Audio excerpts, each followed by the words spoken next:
Welcome to Shanmugam IAS Academy.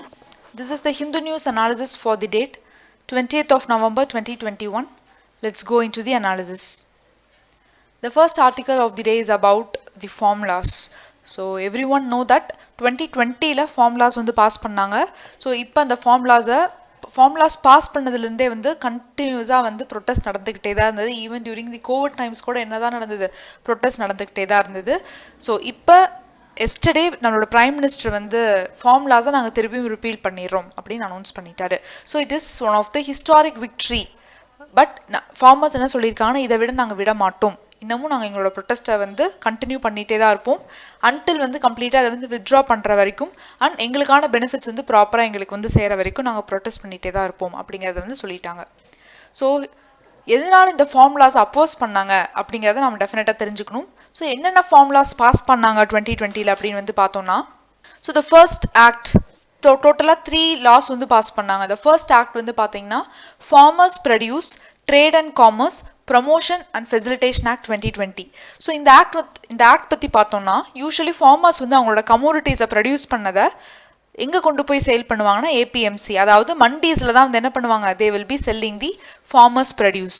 But இந்த act pass பண்ணது மூலமாக கவர்மெண்ட் என்ன சொல்கிறாங்கன்னா, நீங்கள் எதர் மண்டீஸ்லையும், அதாவது கவர்மெண்ட் மண்டீஸ்லையும் செல் பண்ணலாம், ஆர்எல்ஸ் வந்து ப்ரைவேட் வெண்டர்ஸ்க்கும் நீங்கள் கொடுக்கலாம் அப்படிங்கிறத வந்து சொல்லியிருக்காங்க. ஸோ இதே நம்ம கவர்மெண்ட் மண்டீஸில் போய் செல் பண்ணோம்னா they will be getting MSP, அதாவது மினிமம் சப்போர்ட் ப்ரைஸ் வந்து கிடைக்கும் ஒரு சில கமோடிட்டிஸ்க்கு. அதே ப்ரைவேட் வெண்டர்ஸ்ட்டு கொடுத்தாங்க அப்படின்னா they will not be getting the MSP. So இதனால எதுக்கு ப்ரொட்டஸ்ட் பண்ணணும்? கவர்மெண்ட் வந்து எய்தர் நீங்க ஏபிஎம்சியில கொண்டு போய் விற்கலாம், இல்லைன்னா பிரைவேட் மண்டீஸ்ல விற்கலாம் அப்படின்னு தான் சொல்லியிருக்காங்க. இதுக்காக ஏன் ஃபார்மர் அப்போஸ் பண்றாங்க அப்படின்னு பார்த்தோம்னா, கவர்மெண்ட் இப்போ இப்படிதான் இன்ட்ரடியூஸ் பண்ணுவாங்க, பட் ஃபியூச்சர்ல வந்து அந்த ஏபிஎம்சி அப்படிங்கிற ஒரு சிஸ்டமே வந்து அபாலிஷ் பண்ணிடுவாங்க. இது எதுக்காக இன்ட்ரடியூஸ் பண்ணியிருக்காங்கன்னா, ஃபியூச்சர்ல வந்து எம்எஸ்பி சிஸ்டமே வந்து இருக்கக்கூடாது அப்படிங்கிறதுக்காக தான் கொஞ்சம் கொஞ்சமா இப்போ பிரைவேட் வெண்டர்ஸை இன்டர்ஃபியர் பண்றாங்க. ஸோ அதனால தான் நாங்கள் இதை அப்போஸ் பண்றோம், எங்களுக்கு இது வேண்டாம் அப்படிங்கிற மாதிரி ஃபார்மர்ஸ் சொல்றாங்க. ஸோ அடுத்தது second act, Farmers Empowerment and Protection Agreement on Price Assurances and Farmer Services Act 2020. So இந்த ஆக்ட் வந்து பாத்தீங்கன்னா it talks about contract farming. So contract farming ஏன் அப்போஸ் பண்றாங்க அப்படின்னு பார்த்தா, contract farmingல என்ன பண்ணுவாங்கன்னா, usually the private vendor will come into play and எல்லா இன்புட் காஸ்ட்டுமே வந்து அந்த பிரைவேட் பீப்புளே வந்து கொடுத்துருவாங்க. ஃபார்மர்ஸோட வேலை இதுல என்னவா இருக்கும் அப்படின்னு பார்த்தோம்னா, ஜஸ்ட் வந்து அந்த அவங்களோட லேண்ட்ல கல்டிவேட் பண்றது மட்டும்தான் அவங்களோட ஜாபாவே இருக்கும். ஸோ மித்த எல்லா இன்புட் காஸ்ட் எல்லாமே வந்து இந்த பிரைவேட் வெண்டர்ஸே வந்து பண்ணிடுவாங்க. பட் இதையே அப்போஸ் பண்றாங்க அப்படின்னா, ஒன்ஸ் பிரைவேட் வெண்டர்ஸ் வந்துட்டாங்க அப்படின்னா ஃபார்மர்ஸ் சைட்லேருந்து அவங்களால எதுவுமே வந்து பேச முடியாது, ப்ரைஸ் ஃபிக்ஸ் பண்ண முடியாது, எந்த ஒரு ஸ்டெப்புமே அவங்க சைட்லேருந்து எடுக்க முடியாது. அதுவும் பிரைவேட் பிளேயர்ஸ் வந்து பார்த்தீங்கன்னா வந்து it will be like Reliance, tata, அந்த மாதிரி பெரிய பிரைவேட் பிளேயர்ஸ் வந்தாங்க அப்படின்னா ஃபார்மர்ஸ் எதையுமே வந்து அவங்களோட வியூ பாயிண்ட்டை சொல்ல முடியாது. ஸோ எங்களுக்கு இந்த ஆக்ட் வேண்டாம் அப்படின்னு சொன்னாங்க. அது மட்டும் இல்லாமல் ஃபார்மர்ஸ் ப்ரொடியூசர் ஆர்கனைசேஷனும் வந்து இந்த ஆக்டுக்கு கீழே இன்ட்ரடியூஸ் பண்ணாங்க. அண்ட் தேர்ட் ஆக்ட் வந்து என்னன்னு பார்த்தோம்னா, essential commodities amendment act 2020. So what is that essential commodities amendment act 2020 அப்படின்னா, எசென்ஷியல் கமோடிட்டிஸ் அப்படின்னாவே தெரியும், அதிகமா நம்மளுக்கு தேவைப்படுற ஒரு சில பொருள்கள். ஸோ இப்போ திடீர்னு வந்து ஒரு சைக்ளோன் இல்லைன்னா ஒரு ஃப்ளட் வந்துருச்சு அப்படின்னா அந்த அக்ரிகல்ச்சர் ஃபீல்ட்ல இருக்க எல்லா கமோடிட்டிஸும் என்ன ஆயிரும், ஸ்பாயில் ஆயிருமா. ஸோ அப்போ அந்த கமோடிட்டிஸ்க்கு வந்து பார்த்தீங்கன்னா கவர்மெண்ட் வந்து என்ன பண்ணுவாங்க, சப்போர்ட் பண்ணுவாங்க. ஸோ அதுதான் வந்து எசென்ஷியல் கமோடிட்டிஸ் அமெண்ட்மெண்ட் ஆக்ட் அப்படின்னு சொல்றாங்க. ஸோ இப்போ 2020 என்ன பண்ணாங்கன்னா, ஒரு சில எசென்ஷியல் கமோடிட்டிஸை அந்த ஆக்ட்ல இருந்து எடுத்துட்டாங்க. Like serials, pulses, onion, tomatoes. So அந்த மாதிரி எசென்ஷியல் கமோடிட்டிஸை வந்து அதை எடுத்துட்டு அந்த ஆக்ட்ல இருந்து ரிமூவ் பண்ணிட்டாங்க. ஸோ அதனால தான் வந்து இந்த ஆக்டுக்கு அகைன்ஸ்டாவும் வந்து ஃபார்மர்ஸ் ப்ரொட்டஸ்ட் பண்றாங்க. இப்போ எல்லாத்துக்கும் டவுட் வரும், அக்ரிகல்ச்சர் அப்படிங்கிறது ஸ்டேட் சப்ஜெக்ட் தானே, எப்படி வந்து சென்ட்ரல் கவர்மெண்ட் லா பாஸ் பண்றாங்க அப்படிங்கிற ஒரு கேள்வி வரும். ஸோ சென்ட்ரல் கவர்மெண்ட் அதுக்கு என்ன சொல்றாங்கன்னா, ட்ரேட் அண்ட் காமர்ஸ்ங்கிறது it comes under the concurrent list.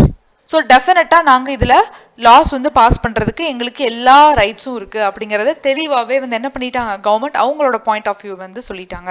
But கண்டினியூஸாக ஃபார்மர்ஸ் ப்ரொட்டஸ்ட் இருந்துகிட்டே இருக்கனால finally these 3 formulas were repealed. Let's go to the next article. Post National Education Policy, Odisha all set to teach in tribal languages. So National Education Policy 2020 introduce பண்ணாங்க இல்லையா. So அந்த பாலிசியில் ஒரு விஷயத்தை ரொம்பவே emphasize பண்ணாங்க, imparting teaching in the mother tongue in primary classes. அதாவது starting கிளாஸஸ்ல சில்ட்ரனுக்கு mother டங்க்லேயே வந்து என்ன பண்ணலாம், டீச்சிங் வந்து சொல்லி தரலாம் அப்படிங்கிறது தான். ஸோ ஒடிஷா கவர்மெண்ட் வந்து என்ன பண்ணியிருக்காங்கன்னா, ஆதிவாசி கம்யூனிட்டிஸ் அவங்களுக்கு வந்து மதர் டங்க்லேயே வந்து என்ன பண்ணலாம், நீங்கள் வந்து டீச்சிங் வந்து கொடுக்கலாம் அப்படிங்கிறத வந்து சொல்லியிருக்காங்க. ஸோ இது வந்து இதில் வந்து ஒரு சில சேலஞ்சஸ் வந்து இருக்குது. என்ன சேலஞ்சஸ்ன்னு பார்த்தீங்கன்னா, கிட்டத்தட்ட ஒடிஷாவில் மட்டும் 21க்கு மேலே ட்ரைபல் லாங்குவேஜஸ் இருக்குது. அண்ட் அதுக்கு கீழே ஒரு 74 டயலக்ட்ஸ் இருக்குது அந்த ஒவ்வொரு ட்ரைபல் லாங்குவேஜ்லேயுமே. அண்ட் இது எல்லாமே வந்து ஒன் ஆஃப் த அப்டக்கல் தான் இந்த மாதிரி ஒரு ப்ராஜெக்ட் வந்து இம்ப்ளிமெண்ட் பண்றதுக்கு அப்படிங்கிறதும் சொல்லியிருக்காங்க. However, Odisha's decade-long experience in multilingual education may come in handy to take up the challenge அப்படின்னு சொல்லியிருக்காங்க. And another ஒரு important thing is ST&ST Development Department of State Government has already started working on the project. அந்த project பேர் என்ன அப்படின்னா சம்ஹதி அப்படிங்கிற project. எதுக்காக அப்படின்னா லாங்குவேஜ் இஷ்யூஸ் வந்து ட்ரைபல் ஸ்டூடெண்ட்ஸ் ஃபேஸ் பண்றாங்க இல்லையா, இன் எவ்ரி கிரேட், அதாவது first second or whatever grade it maybe, அவங்க ஃபேஸ் பண்ற இந்த language issues with tribal students அதை அட்ரஸ் பண்றதுக்காகவே அந்த மாதிரியான ஒரு ப்ராஜெக்ட் சம்ஹாதி அப்படிங்கிற ப்ராஜெக்ட் வந்து ஸ்டார்ட் பண்ணியிருக்காங்க. ஸோ கிட்டத்தட்ட இந்த ப்ராஜெக்ட்டுக்காக 3328 டீச்சர்ஸ் அண்ட் 222 லாங்குவேஜ் டீச்சர்ஸ் வந்து டிப்ளாய் பண்ணியிருக்காங்க. ஸோ மதர் டங்க்லேயே ஒரு சில்ட்ரனுக்கு ஒரு எஜுகேஷனை கொடுக்கறதுனால என்னென்ன விளைவுகள் அப்படின்னு வந்து பார்த்தா, it will enhance the formal thinking. ஒரு ஹியூமன் மைண்ட் வந்து பார்த்தீங்க அப்படின்னா is more receptive to communication in language in which it is accustomed to thinking from childhood. So childhoodல இருந்து நம்ம எந்த லாங்குவேஜுக்கு ரொம்ப பழக்கப்பட்டிருக்கோமோ அந்த லாங்குவேஜ்லயே நம்ம ஒரு விஷயத்தை கத்துக்கிட்டோம் அப்படின்னா டெஃபினட்டா அது நம்மளோட ஃபார்மேட்டிவ் திங்கிங், நம்மளோட திங்கிங் ப்ராசஸை என்ஹான்ஸ் பண்ணும் அப்படின்னு சொல்லியிருக்காங்க. நெக்ஸ்ட், இது வந்து மித்த கண்ட்ரீஸ்ல எங்கேயாவது ஃபாலோ பண்றாங்களா அப்படின்னு பார்த்தா, of course it is practised in many of the foreign countries like France, Germany, Russia, China. So இந்த மாதிரியான ஃபாரின் கண்ட்ரீஸ்ல இது ப்ராக்டிஸ் பண்ணிட்டு தான் இருக்காங்க.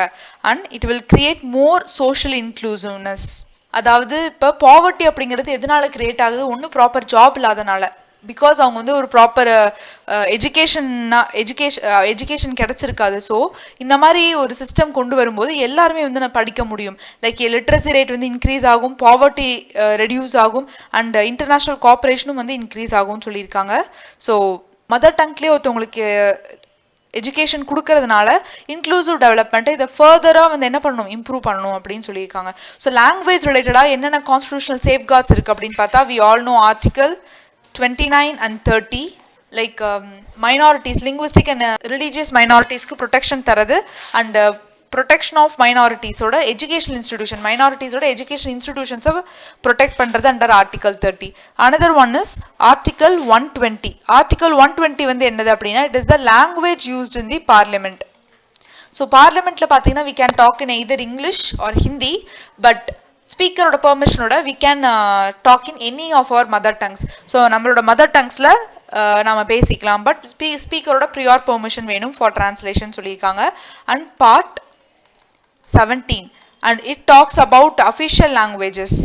So official languages என்னென்ன ஆர்டிகல் அப்படின்னா, ஆர்டிகல் 343ல இருந்து 351 வரைக்கும், and article 350A and 350B அதை பத்தி டெஃபினட்டா தெரிஞ்சுக்கணும். ஸோ ஆர்டிகல் 350A எதை பத்தி அப்படின்னா, facilities for inclusion in mother tongue in the primary stage. அதாவது பிரைமரி ஸ்டேஜ் ஆஃப் எஜுகேஷன்ல மதர் டங்க்ல எஜுகேஷன் கொடுக்கறதுக்கான ஃபெசிலிட்டிஸை ஏற்படுத்தி தரணும். அதான் ஆர்டிகல் 350A. ஆர்டிகல் 350B என்னது அப்படின்னா, ஸ்பெஷல் ஆஃபீஸர்ஸ் வந்து அப்பாயிண்ட் பண்ணும் for linguistic minorities, and he is appointed by the president, special officer for linguistic minorities. And அதுக்கப்புறம் வேற என்னென்னலாம் கான்ஸ்டிடியூஷன் ப்ரொவிஷனா, 8th ஷெட்யூல், அதில் 22 லாங்குவேஜஸ் பத்தி சொல்லியிருக்காங்க. And RTE act, right to education act 2002. So right to education act 2002 என்ன சொல்லியிருக்காங்கன்னா, medium of instruction எந்த அளவுக்கு முடியுமோ அந்த அளவுக்கு நம்மளோட மீடியம் ஆஃப் இன்ஸ்ட்ரக்ஷன் ஸ்கூல்ல வந்து மோஸ்ட்லி வந்து எப்படி தான் இருக்கணும், மதர் டங்க்ல தான் இருக்கணும் அப்படிங்கறத வந்து RTE ஆக்ட் 2002 கீழே சொல்லியிருக்காங்க. So that's all about this particular article. Next is about indigenous chopper drones handed over to the armed forces. So ஜான்சில our prime minister attended a function. So அந்த ஃபங்க்ஷன்ல வந்து என்ன சொல்லியிருக்காருன்னா, சைனிக் ஸ்கூல்ஸ்லயும் வந்து கேர்ள்ஸோட அட்மிஷன்ஸ் வந்து ஸ்டார்ட் ஆயிருச்சு, அண்ட் கேர்ள்ஸ்க்கும் இனிமே ஈக்குவல் ரெஸ்பான்சிபிலிட்டி இருக்கு in our defence security and development of the country அப்படிங்கிறதும் வந்து நம்மளோட பிரைம் மினிஸ்டர் சொல்லியிருக்காரு. And at that function he handed over இண்டிஜினியஸா develop பண்ண, அதாவது இந்தியாவிலே டெவலப் பண்ண light compact helicopter to the Air Force and 2 small drones built by the Indian startups to the Army and the electronic warfare suits to the Navy. So இது எல்லாத்தையுமே வந்து என்ன பண்ணியிருக்காங்க, நேவிக்கு வந்து நம்மளோட பிரைம் மினிஸ்டர் கொடுத்திருக்காரு. And the light compact aircraft helicopter இருக்குல்ல, so அதை பற்றி டெஃபினட்டாக தெரிஞ்சிருக்கணும். It's a 2-engine light compact helicopter designed and developed by HAL Hindustan Aeronautics Limited. and இதோட டோட்டலாக வந்து பார்த்தீங்கன்னா wait 5 to 8 ton class compact helicopter இருக்கும். So it is the only attack helicopter in the world that can land and also take off at an altitude of 5000 meter.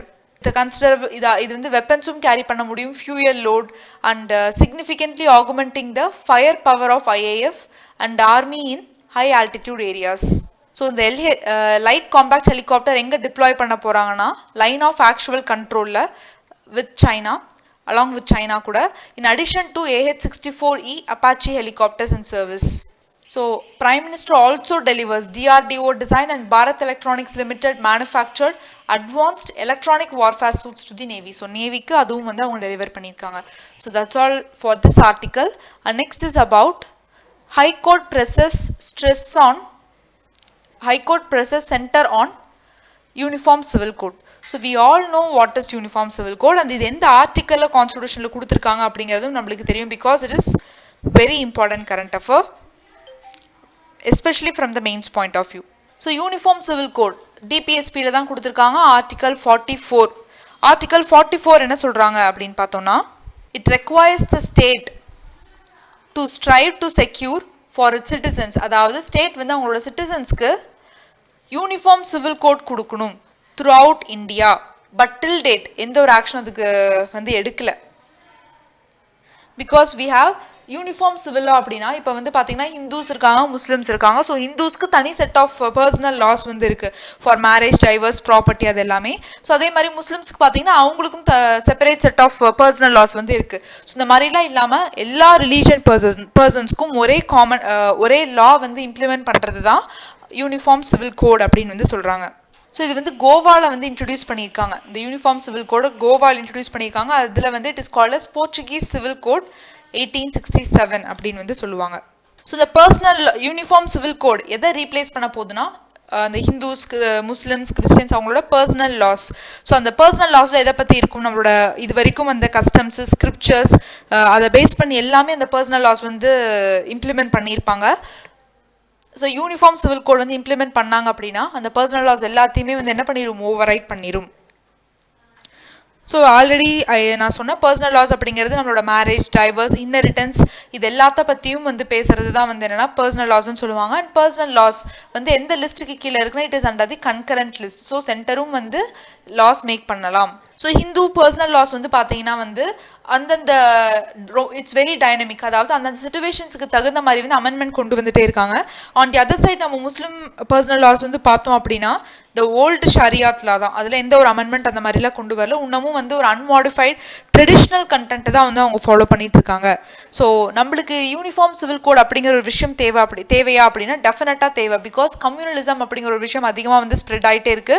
So அதை வந்து நாம reduce பண்ணணும் அப்படின்னா, அதாவது ரெஸ்ட்ரிக்ட் பண்ணணும் அப்படின்னா டெஃபினட்டா யூனிஃபார்ம் சிவில் கோட் அப்படிங்கிற ஒரு விஷயத்தை கொண்டு வரணும். And also it is giving equal rights, அதாவது உமனுக்கு வந்து சொசைட்டில ஒரு நல்ல ப்ரெஸ்டீஜ் இருக்கும், அதாவது ரைட் டு ஈக்குவாலிட்டி கிடைக்கும். And also justice in the court of law, especially inheritance, custody of children, marriage, divorce, இதில் எல்லாத்துலேயுமே வந்து உமனுக்கு இதில் ரொம்ப பெனிஃபிட் இருக்கு அப்படிங்கிறதும் சொல்லியிருக்காங்க. So that's all about uniform civil code. And இன்னமும் நீங்கள் மெயின்ஸ் பாயிண்ட் ஆஃப் வியூவில் நிறையாவே வந்து தெரிஞ்சுக்கலாம். You can just refer with the net. And next is about Bihar UP police seen as less sensitive. So recently வந்து Indian Police Foundation, so it's a think tank run by retired IPS officers and academies. இது எதுக்காக வந்து create பண்ணியிருக்காங்க Indian police foundation அப்படின்னா, prime மினிஸ்டரோட smart policy அப்படிங்கிற ஒரு policy இருக்கு. So அதை பேஸ் பண்ணி தான் வந்து இந்த இந்தியன் போலீஸ் ஃபவுண்டேஷன் அப்படிங்கிற ஒரு விஷயத்தை கிரியேட் பண்ணியிருக்காங்க. So they will B conducting survey. அந்த சர்வேல வந்து என்ன செக் பண்ணுவாங்கன்னா, போலீஸ் அஃபீஷியல்ஸ் வந்து சென்சிட்டிவாக இருக்காங்களா, கம்ப்ளைண்ட்ஸ் வந்து ரெஜிஸ்டர் பண்ணா, அதை தான் வந்து இந்த சர்வேல வந்து கண்டக்ட் பண்ணியிருக்காங்க. So இதில் என்ன சொல்லியிருக்காங்கன்னா Bihar and UP police scored the lowest among the states when it came to the perception of sensitivity according to the survey conducted by the Indian Police Foundation. So இது எதுக்கு base பண்ணி create பண்ணியிருக்காங்கன்னா smart policing idea அதை base பண்ணி தான் அதை வந்து create பண்ணியிருக்காங்க. ஸோ ஸ்மார்ட் ஸ்கோர்ஸ் வந்து பார்த்தீங்கன்னா யூஸ்வலி வந்து 1லேருந்து 10 வரைக்கும் ஸ்கோர் பண்ணுவாங்க. 10 அப்படின்னா பீப்புளோட ட்ரஸ்ட் வந்து போலீஸ் மேலே நிறையா இருக்குது அப்படின்னு அர்த்தம். போலீஸ் வந்து ப்ராப்பராக அதுக்கு ரெஸ்பாண்ட் பண்ணுறாங்க அவங்களோட குவரிஸ்க்கு. அதே 1னா வந்து least responsiveness of the police towards its population. So அப்படி ரொம்ப சென்சிட்டிவிட்டி வந்து ரொம்ப கம்மியாக இருக்க ஸ்டேட்ஸ் வந்து பார்த்தீங்கன்னா Bihar and UP. Bihar score 5.74 and UP score 5.81 and it was followed by Chhattisgarh வந்து it is score 5.93 and the top scorers வந்து பார்த்தீங்கன்னா Andhra Pradesh and Telangana. Andhra Pradesh with 8.11 and Telangana with 8.10. So here we have to know about smart police. So the concept வந்து நம்ம prime minister introduce பண்ணாரு 49th annual conference of directors general and IGs of police in Guwahatiல. So the term smart stands for S for sensitivity and strict, M for modern with mobility, A for alert and accountable, R for reliable and responsive and T for trained and techno savvy. So features வந்து என்னது அப்படின்னா some features of smart police station are basic communities வந்து விசிட்டர்ஸ்க்கு இருக்கணும், waiting area இருக்கணும், toilets, drinking water provide பண்ணணும், receptionist வந்து provide பண்ணணும் and constables அதாவது மேல் கான்ஸ்டபிள்ஸ்க்கு தனியாக ரெஸ்ட் ரூம், ஃபீமேல் கான்ஸ்டபிள்ஸ்க்கு தனியாக ரெஸ்ட் ரூம் வந்து இருக்கணும்னு சொல்லியிருக்காங்க. Natural lighting and ventilation, solar lighting, energy saving features இது எல்லாமே இருக்கணும். TNS, CCTVs and safe and secure armory, record room இருக்கணும், communication room for wireless and computers, and automated kiosk for filing of complaints by the public. So இது எல்லாமே வந்து இந்த smart policing system க்கு கீழே introduce பண்ணியிருக்காங்க. And next article is about High Court to the aid of interfaith couples. So Allahabad High Court வந்து என்ன சொல்லியிருக்காங்கன்னா மேரேஜ் ரெஜிஸ்ட்ரார் சப்போஸ் வந்து இப்போ 2 ரிலீஜனை சார்ந்த கப்பிள் வந்து ரெஜிஸ்டர் பண்ணுறதுக்கு வராங்க. ரெஜிஸ்ட்ரார் ஜெனரல் வந்து அப்போ என்ன சொல்கிறார் அப்படின்னா அதை வித்ஹோல்ட் பண்ணிடுறாரு. பிகாஸ் யூபியில் வந்து என்ன பண்ணியிருக்காங்க அப்படின்னா ஆன்டி கன்வர்ஷன் லா வந்து பாஸ் பண்ணியிருக்காங்க. ஸோ அந்த லாவில் எதுக்காக அந்த லா பாஸ் பண்ணியிருக்காங்கன்னா பிகாஸ் மேரேஜ் அப்படிங்கிற ஒரு விஷயத்துக்காக ஒரு சில ரிலீஜன் இன்னொரு ரிலீஜனுக்கு வந்து கன்வெர்ட் பண்ணுறாங்க.